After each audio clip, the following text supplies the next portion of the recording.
അതായത് നമ്മുടെ ഒരു കവിതയിൽ ആധുനികത രണ്ട് തരത്തിൽ വരുന്നു. ഒന്ന് പാശ്ചാത്യമായ ആധുനികതയുടെ ഒരു സംസ്കാരത്തിലൊരു വന്നു. ലോകത്തെ മറ്റു പല ഭാഷകളിലും ഉണ്ടായതുപോലെ ദേശീയമായൊരു ആധുനികത, അതിൻ്റെ ആളുകളായിട്ടാണ് അതൊരു ഈ കവിഗോത്രം എന്ന് കരുതുന്നത്. അപ്പോൾ ഈ കടിഞ്ഞൂൽ പൊട്ടനൊക്കെ എഴുതിയിട്ട് ഞാൻ വാങ്ങിച്ചുകൊണ്ട് പോയിട്ടാണ് അക്ഷരത്തിൽ കൊടുക്കുകയൊക്കെ ചെയ്യുന്നത് അന്നത്തെ ഒരു രീതിയിൽ. പിന്നെ ഇപ്പോൾ താമസിക്കുന്ന വീട് അല്ല, അത് വാങ്ങിക്കാൻ പോകുമ്പോൾ, അതിന് വേണ്ടി നിലം വിൽക്കാൻ പോകുമ്പോൾ കണവൻ്റെ അച്ഛൻ പിന്നെ പടയണിയുടെ ആശാൻ രാമൻ നായർ അദ്ദേഹം ഉള്ളപ്പോൾ അവിടെയൊക്കെ പോയി അങ്ങനെ ഒരു തുടർച്ചയായിട്ടുള്ള ഒരു പരിചയത്തിൻ്റെ ഒരു ഇതാണ്.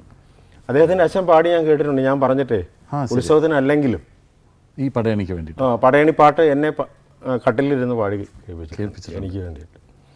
ഈ പോകുന്നതിനോ ഞാൻ പോകുന്നതെന്നുള്ളത് ഇനിയുമെങ്കിൽ കേട്ടുകൊണ്ടാലോ എന്നൊക്കെ ഉള്ള പടയണിപ്പാട്ടമൊക്കെ.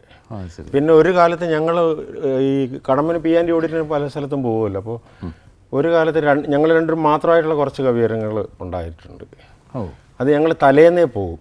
കവിയരങ്ങളുള്ള സ്ഥലത്ത് ലൈബ്രറി ആണെങ്കിലും ഒക്കെ ആണെങ്കിൽ തലേന്ന് പോയിട്ട് അവിടെ താമസിച്ച് ആ നാടൊക്കെ നടന്ന് കണ്ട് പിറ്റേന്ന് കവിയരങ്ങ് 3 മണിക്കൂർ ചൊല്ലും രണ്ടുപേരോട്. പിന്നെ ആന്ന് വെച്ചാൽ കവിയരങ്ങിലൊക്കെ അന്ന് ഗൗരവമുള്ള കവിതകളാണ്. പിന്നെ ഈ പുസ്തകം നോക്കി വായിക്കുന്ന ഏർപ്പാടല്ല.